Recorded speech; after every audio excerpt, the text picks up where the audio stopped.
किसान नेता राकेश टिकैत ने मुजफ्फरनगर में महापंचायत की। महापंचायत के दौरान राकेश टिकैत ने कहा कि किसानों पर अत्याचार हो रहा है। देश में जमीनों की कीमतें बढ़ेंगी लेकिन फसल की कीमत कम होंगी। हमने 13 महीने जो आंदोलन चला था तब भी कहा था कि देश में रोटी पर कब्जा होगा, भूख के आधार पर रोटी तय होगी। किसान आंदोलन के बीच उन्होंने कहा कि ये सरकार अगर अटल अडानी की होती तो हमारी बात मानती, लेकिन ये सरकार पूंजीपतियों की सरकार है जिनसे आपकी लड़ाई है वो आपको दिखाई नहीं देगा। वर्तमान में चल रहे आंदोलन को लेकर उन्होंने कहा कि ये एसकेएम की कॉल नहीं थी। किसान ने आह्वान किया और जाना पड़ा। आज भी एसकेएम से कोई भी बात नहीं हुई है, लेकिन हम उनके साथ हैं। प्रदर्शन कर रहे संगठन आए और बातचीत करें। आज की मीटिंग में जिम्मेदार लोगों को बुलाया गया है, लेकिन सरकार डराएगी तो किसान डरेगा नहीं। राकेश टिकैत ने कहा कि 26 और 27 फरवरी को हम ट्रैक्टर लेकर हरिद्वार से गाजीपुर तक खड़े रहेंगे। अपने ट्रैक्टरों को भी मजबूत रखना, हम एमएसपी का समर्थन करेंगे। उन्होंने कहा कि एक अफवाह फैलाई जा रही है कि एमएसपी से महंगाई बढ़ेगी, लेकिन ये लड़ाई पूंजीपतियों के खिलाफ है। इस लड़ाई में लोग मारे भी जाएंगे। जहां भी गोली चलेगी हम सामने खड़े रहेंगे। इस बार बीजेपी की ओर से कहा जा रहा है कि अब की बार 400 पार। टिकैत ने कहा कि हम पूछते हैं कि इलेक्शंस क्यों हो रहे हैं, विपक्ष को जेल में बंद किया जा रहा है। rumor फैलाई जा रही है, आपको बदनाम करने की साजिश रची जा रही है। आपको बहुत मुकाबला इन लोगों से करना पड़ेगा। यहाँ पे भी बहुत से लोग टूट टूट के सरकार के साथ में जाके मिलेंगे। आंदोलन में आप हमारे साथ रहो, पॉलिटिकल पार्टी में आपको कहां जाना उससे हमारा कोई संबंध नहीं है। और जिसको ये है कि हम आंदोलन में भी नहीं रहेंगे और हम सरकारों के साथ में जाएंगे, अगर सरकार की बातों से सहमत हो तो 10 साल पुराना ट्रैक्टर, जनरेटर, पंपिंग सेट अपना खड़ा करो, सरकार की बात मान लो।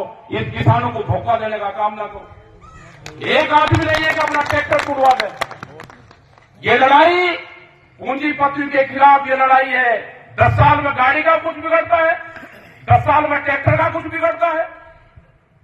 अगर ये पूंजीपति हावी होंगे, इनका मकसद है कि 2047 तक देश के किसान की 70% जमीन हम अपने कब्जे में ले लेंगे।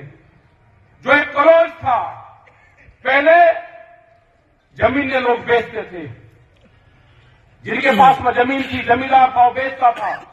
2013 के बाद में वो कलोज इस सरकार ने हटाया। आज व्यापारी, बड़े बड़े उद्योगपति जमीनों में पूरा पैसा लगा रहे, जमीन खरीद रहे। आप सोच रहे कि जमीनें महंगी होगी? महंगी जमीन व्यापारी खरीदता है और सस्ती जमीन किसान खरीदता है। जमीन जितनी महंगी होगी व्यापारी के पास में जाएगी, किसान कर्जे में जाएगा, जमीन बेचेगा। हम जमीन बेच के गुजारा नहीं, हमको फसल बेच के गुजारा करना है, जमीन नहीं बेचनी। ये लड़ाई आने वाले टाइम पे फसल और नस्ल बचाने की होगी। ये बहुत से सवाल आपके बीच में करेंगे, कहेंगे कि भारत सरकार तो 6,000 रुपए दे रही है, क्या वो अमेरिकन डॉलर दे रही? बिहार में धान 800 से 1200 1300 रुपए खरीदा जाता हो। कश्मीर के सेब का क्या हाल है? छत्तीसगढ़ के किसान आंदोलन का क्या हुआ? इनको किसी से कोई लगाव नहीं है। छत्तीसगढ़ में हमारे आंदोलन चल रहे थे।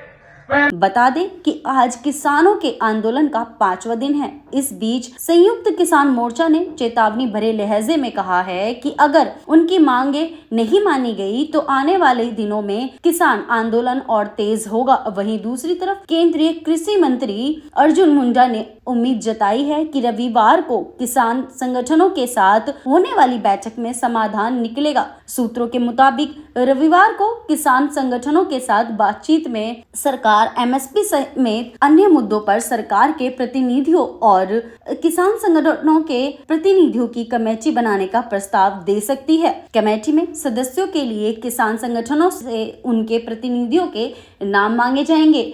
किसान आंदोलन और सरकार के बीच इससे पहले 8, 12 और 15 फरवरी को बैठक बुलाई गई थी, लेकिन कोई सफलता नहीं मिली क्योंकि किसान फसलों के लिए MSP की गारंटी की अपनी मांग पर अड़े रहे हैं। किसानों और सरकार दोनों को अब रविवार को होने वाले चौथे दौर की वार्ता का इंतजार है। उम्मीद है कि दोनों पक्षों में सहमति बन जाएगी जिससे किसान आंदोलन पर विराम लग सके।